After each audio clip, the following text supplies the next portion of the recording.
Good evening friends. আজকে তোমাদের একটা নতুন ধরনের সয়াবিন আর ছানার রেসিপি দেখাবো। দেখো ভালো লাগে কি না। তার জন্য আমি কিছুটা সয়াবিন ভিজিয়ে রেখে দিয়েছিলাম। এরপর ওটাকে ভালো করে সেদ্ধ করে নিয়েছি। তোমরা এমনি জল দিয়ে বাটিতে সেদ্ধ করতে পারো অথবা প্রেসারে সিটি দিয়ে নিতে পারো। তো তারপরে জলটাকে ভালো করে চিপে একদম মিক্সিতে এটাকে আমি একটা সুন্দর পেস্ট বানিয়ে নেব। একটু যদি মানে হালকা একটু থাকে তাহলেও কোনো অসুবিধে নেই। এটা পেস্ট করে আমার এইরকম হয়েছে। আর এটার জন্য লাগবে আমার কুচনো পেঁয়াজ, টমেটো কুচি, কারি পাতা কুচি আর দুটো লঙ্কা। এরপরে আমি যে পেস্টটা তৈরি করলাম তার মধ্যে আমি দিয়ে দিলাম যে কুচিয়ে রাখা পেঁয়াজটা ছিল সেইটা, কারি পাতা, তারপরে দিলাম স্বাদ মতো নুন, আর তার সাথে দেব হচ্ছে জিরে গুঁড়ো, ধনে গুঁড়ো আর লাল লঙ্কার গুঁড়ো, আর দেব একটু সামান্য গরম মশলা। আর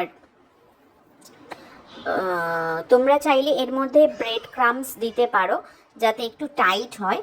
বাট আমার কাছে কর্নফ্লাওয়ার ছিল, ব্রেড ক্রাম্বসটা ছিল না, সেই জন্য আমি কর্নফ্লাওয়ারটা দিয়ে এটা ভালো করে একটা মানে ডো মতো তৈরি করে নিয়েছি যাতে একটু টাইট মতো হয়। তো এরপরে এটাকে ছোট ছোট বলের আকারে গড়ে নেব। বলের আকারে গড়ে নিয়ে সেটা আমরা কড়াইয়ে তেলের মধ্যে ভেজে নেব বলগুলোকে। এই বলগুলো এতই খেতে ভালো লাগে যে এমনি শুধু মুখেই খাওয়া হয়ে যায়। তো এই বলগুলো আমার ভাজা হয়ে গেছে। এরপরে আমি কিছুটা দুধের থেকে ছানা কাটিয়ে একটা শুকনো কাপড়ের মধ্যে ঝুলিয়ে রেখে দিয়েছিলাম। এরকম ঝরঝরে আমার হয়ে গেছে ছানাটা। তোমরা চাইলে এটা পনিরও ইউজ করতে পারো। এরপরে আমরা একটা শুকনো ফ্রাইং প্যানে কিছুটা বেসন নেব।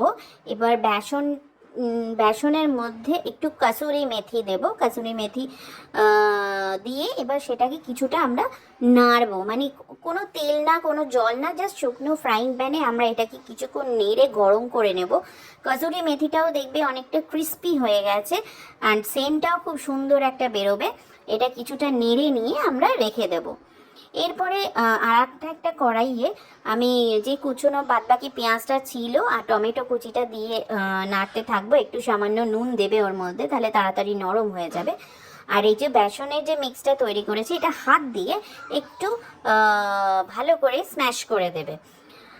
এরপরে একটা বাটিতে বেশ কিছুটা সর্ষের তেল নেব। সর্ষের তেলের মধ্যে লাল লঙ্কার গুঁড়ো মানে কাশ্মীরি লাল, তার মধ্যে টক দই দেব, ধনে গুঁড়ো, জিরে গুঁড়ো, হলুদ গুঁড়ো, সামান্য একটু নুন, আর ওই যে বেসনের যে মিশ্রণটা বানিয়েছিলাম বেসন আর কাসুরি মেথি দিয়ে, সেইটা দিয়ে আর একটু সামান্য গরম মশলার গুঁড়ো দিয়ে ভালো করে এটাকে ফেটিয়ে নেব। আচ্ছা, আর ফেটিয়ে নেওয়ার পরে এরকম জিনিসটা দেখতে হবে। আর যে কড়াইয়ে আমি পেঁয়াজ আর টমেটোটা ভাজছিলাম সেটাও দেখবে যে অল্প নরম হয়ে এসছে। এরপরে যে আমার গোটা লঙ্কা দুটো ছিল সেটা আমি দিয়ে দেবো। আমি এখানে গোটা লঙ্কা ইউজ করেছি কারণ আমার বাচ্চারা ছোট, তো লঙ্কাটা তোমরা চাইলে ওটা চিড়েও দিতে পারো। আচ্ছা, এরপরে যেটা করব সেটা হচ্ছে আমি ওই যে মিক্সটা বানিয়েছি টক দই, বেসন এগুলো দিয়ে, সেই মিক্সটা এর মধ্যে দিয়ে দেবো। বাটিটা একটু জল দিয়ে ধুয়ে নিয়ে সেই জলটাও এর মধ্যে দিয়ে দেবো। এরপরে এটা ভালো করে কষতে হবে। কষার পরে যে পনিরটা ছিল সেটাও আমি দিয়ে দেবো এর মধ্যে। পনির বলতে মানে আমার কাছে যে ছানাটা ছিল সেটা আমি দিয়ে দিয়েছি। এরপরে আমি অনেকক্ষণ ধরে বেশ কিছুক্ষণ ধরে নাড়তে নাড়তে এটা দেখবে যে তেলটা বেরিয়ে যাচ্ছে, মানে তেল ছেড়ে যাচ্ছে। তেল ছেড়ে যখন যাবে তখন আরও একটু আমি জল দেব। জল দিয়ে তারপরে দেখবে যে একদম তেলটা ওপর চলে এসছে।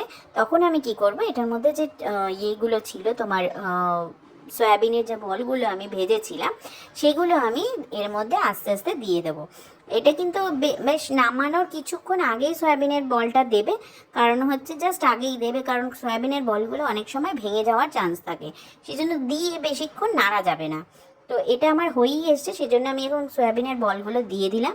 এবার জাস্ট হালকা হাতে একটুখানি নেড়ে দেবো, একটুখানি দেখে নেবে নুন আর চিনিটা ঠিক আছে কিনা। এরপরে আমি নামিয়ে নিয়ে ছানা ওপর থেকে একটু গ্রেট করা ছানা আর একটু কাজু কিশমিশ দিয়ে গার্নিশ করে দিয়েছি। Thank you friends, try